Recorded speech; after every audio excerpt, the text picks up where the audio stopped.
Nous sommes en 2034. La situation sur la Terre est catastrophique.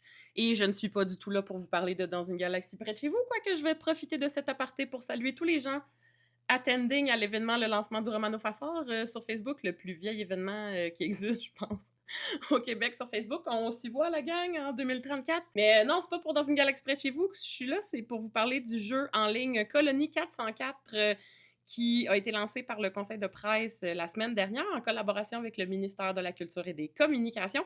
Puis la raison pour laquelle ça m'a fait penser à Dans une galaxie, c'est que la première ligne du gameplay, c'est « Nous sommes en 2045 ». J'étais comme irrésistible. C'est sûr qu'il y a un paquet de millennials qui vont lire des codes Dans une galaxie. Et pour cause, parce que la prémisse du jeu se passe dans le futur.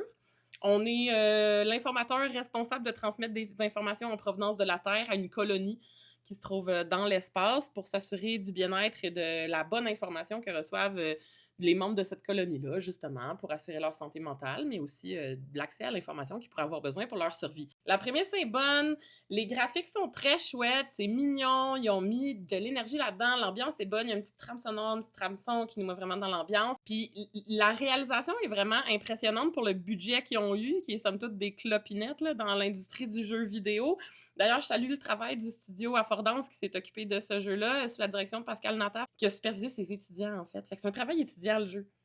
Fait qu'on va encourager la relève du jeu vidéo, s'il vous plaît. Fait que vous avez juste à aller sur le site de colonie404.ca, puis vous allez pouvoir vous adonner à une activité qui dure à peu près 25 minutes, j'ai envie de vous dire, pour passer à travers une semaine de nouvelles, qui va vous permettre, de manière vraiment digeste, là, de voir tous les petits facteurs à regarder quand on consomme des nouvelles. Est-ce que la source est fiable? Est-ce qu'on peut croiser des données avec d'autres sources? Comment est-ce qu'on peut identifier la légitimité des intervenants? Est-ce qu'il y a des petites alertes apportées sur un choix de langage qui signalent un peu de désinformation? Bref, les apprentissages sont vraiment hot. Puis il y a toutes sortes de variantes au niveau du gameplay qui rendent le jeu vraiment compliqué. Entre autres, le maudit timer.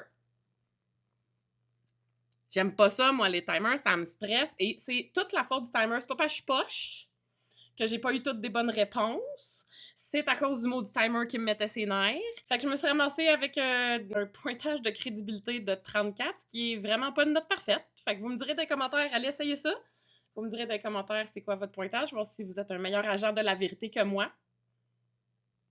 Puis si j'avais une recommandation à faire vraiment à l'équipe, ce serait de faire une version stagiaire avec pas de timer pour qu'on puisse vraiment prendre le temps de digérer l'information. Je recommande chaudement d'essayer ça, c'est vraiment le fun, puis ça permet de tester ses connaissances. Fait que si vous êtes un prof au secondaire, cégep, université, si vous êtes des parents, prenez 25 minutes avec vos jeunes pour qu'ils fassent le tour de Colonie 404.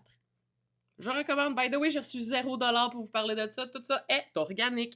C'est tout. Bye!